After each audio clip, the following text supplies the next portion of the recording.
let's talk some golf right now with one of the best to cover the sport, Bob Harig, golf writer for Sports Illustrated, also author, Drive, the Lasting Legacy of Tiger Woods. Bob, thanks so much for giving us some time. I know it's a busy week. How have you been?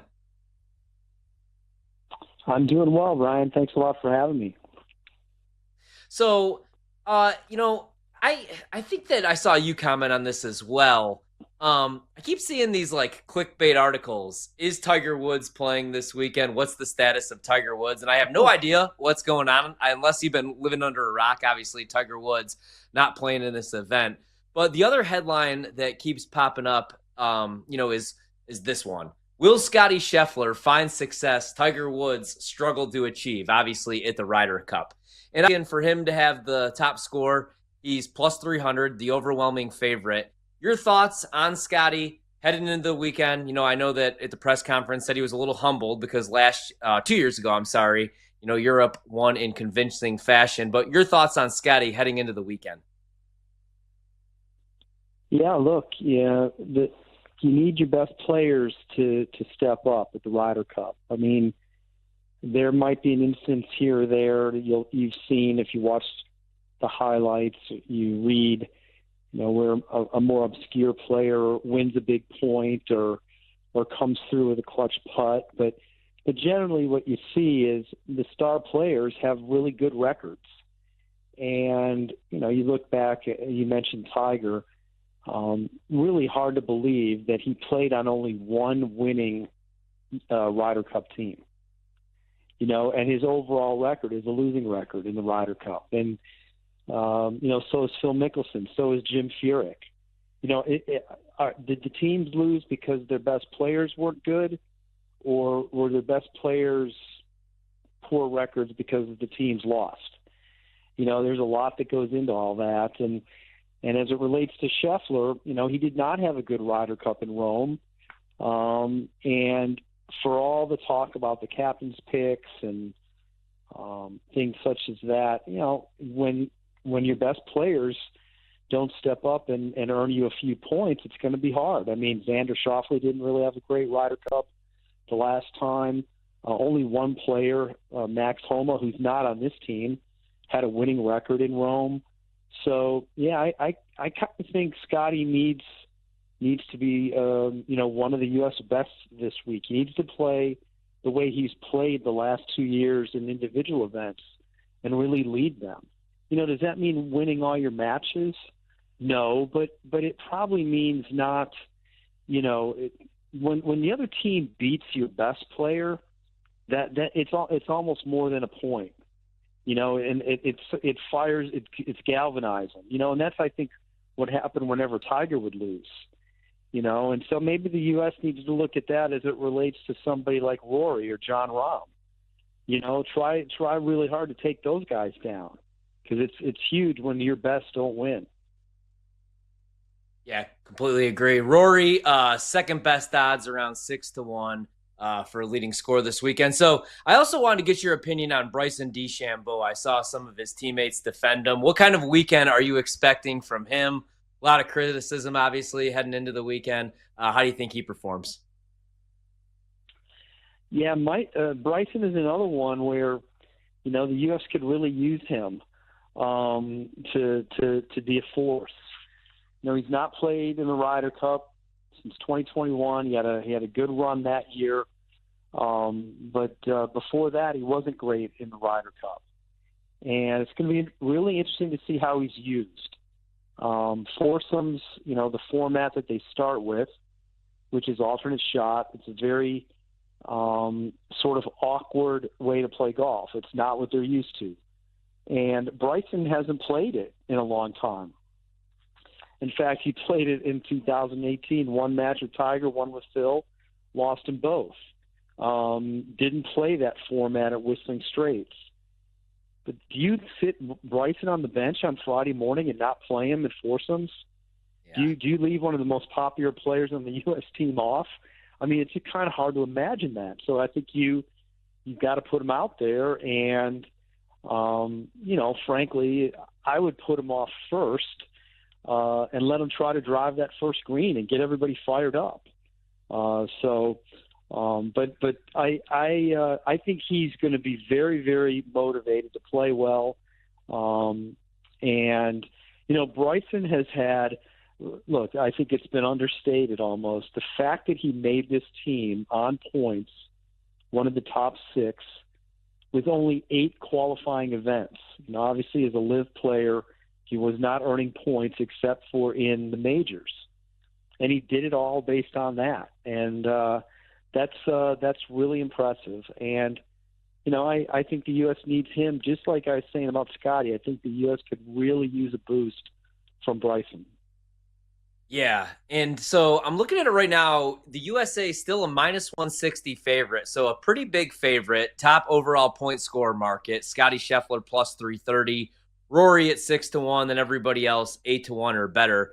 Are you surprised at all to see the U.S. as a 160 favorite, especially after the dominant win that we saw 2023 from Europe? And do you like the U.S. this weekend? Yeah, it's interesting. I mean, I think a lot of it has to do with the fact that we've had 5 straight Ryder Cups where the home team has dominated.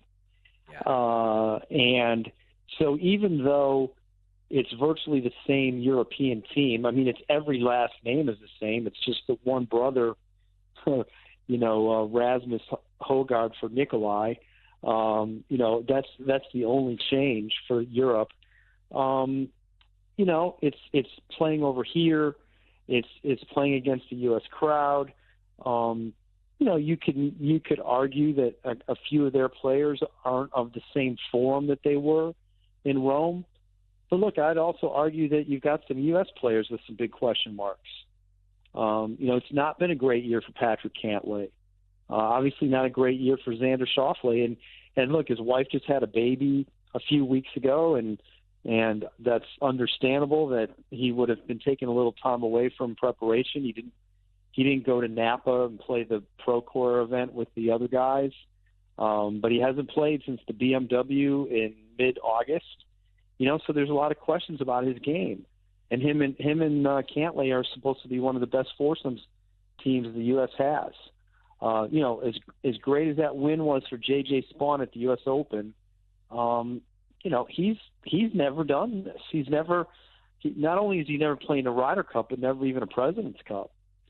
So, I think the U.S. has questions too. So in that regard, I do think it's a little surprising that they're favored that much, because you know how solid Europe is, and there's some questions on the American side.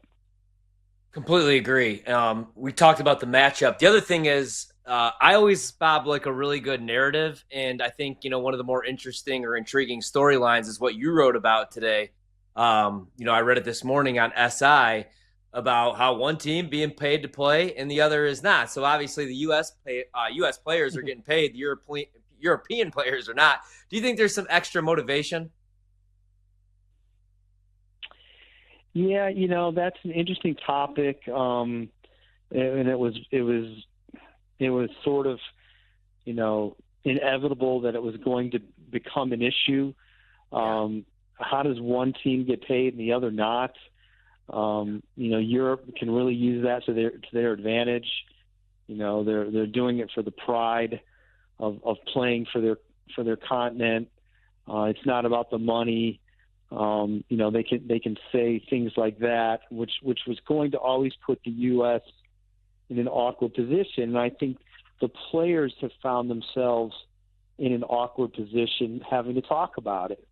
Where I would defend the U.S. players on this issue is I can't tell you, and nobody knows, and if they do, they've not been saying, what American players asked to be paid. Like, why did they change it? I know there was some chatter about it 2 years ago, and perhaps the PGA of America felt they needed to get ahead of it and get out, and do something. And they had been giving these guys money to give to charity, which they're still doing. 300,000 of the 500,000 is earmarked for charity. The question is, are we really worried about about these guys pocketing $200,000? And most of them are saying that they're not going to. I guess where the optics are bad is, these guys all make a lot of money. I think I counted up 7 of the American players made more than $8 million on the course this year. Wow. So they're not hurting, and obviously all their expenses are paid. But the other side, and I try to point this out, and every time I write about this, the event generates huge sums of money, and there's no professional sport where we keep score where the athletes aren't paid. So why shouldn't they be paid? And now I look on the Europe side, the Ryder Cup Europe and the DP World Tour.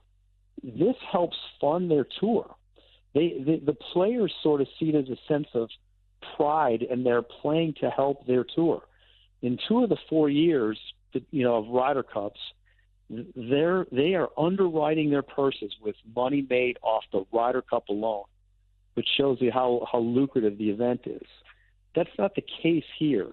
The PGA of America is not the PGA Tour. The PGA Tour is not really getting much out of this financially. The players aren't, they don't have a financial stake. The European players do indirectly. So there's a lot to that. There's a lot of nuance to it, and it's just kind of a shame it ever got to this because I think most players would agree that they do not need to be paid. They're happy to play in it. Bob, I think a lot of people are a little bit worried about the weather, how that's going to affect everything on the course this weekend. We're already seeing some changes. Looks like, I'm not asking you to predict the weather. You're not a weatherman, of course, or a meteorologist. But what do you think about the course? What is it going to look like this weekend? It looks like rain maybe Friday, Saturday, Sunday. Yeah, I think the forecast for the weekend is better than it is for Thursday. When we could get up to an inch of rain, they're saying, which is going to obviously make the course very wet, very, very soft. And even though it's a difficult golf course anyway, it's not set up difficult. It's not set up like they've had it for majors. It's not deep rough. The course is pretty straightforward. The greens have generally been regarded as fairly flat. So I think we are going to see a lot of birdies anyway, maybe more so now. But, a lot of that stuff is not as big of an issue when you're playing match play. It's just hole on hole. I mean, you could almost be playing in a parking lot, and match play in the Ryder Cup is going to be compelling. As long as there's some risk reward out there, as long as there's some difficult shots to hit or pull off, I think we are still going to be in for a treat in terms of the golf.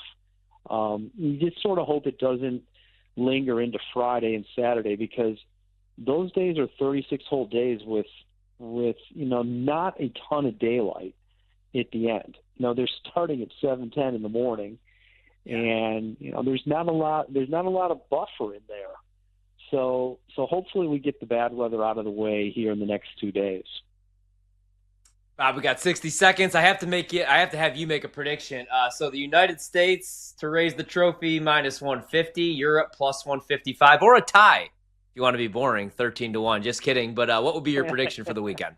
That would be something if it were a tie, wouldn't it? That's only happened twice, and obviously Europe would retain the cup if that happens, which is sort of a weird oddity of the whole thing. But I'm going with the Americans. I think Keegan's striking the right notes, Keegan Bradley. I think the home course and the home crowd really does matter in some ways. It can be the difference between a half point, winning a match or tying it, or losing it or tying it. So I'm going to stick with the Americans and say that the home course thing, prevails once again.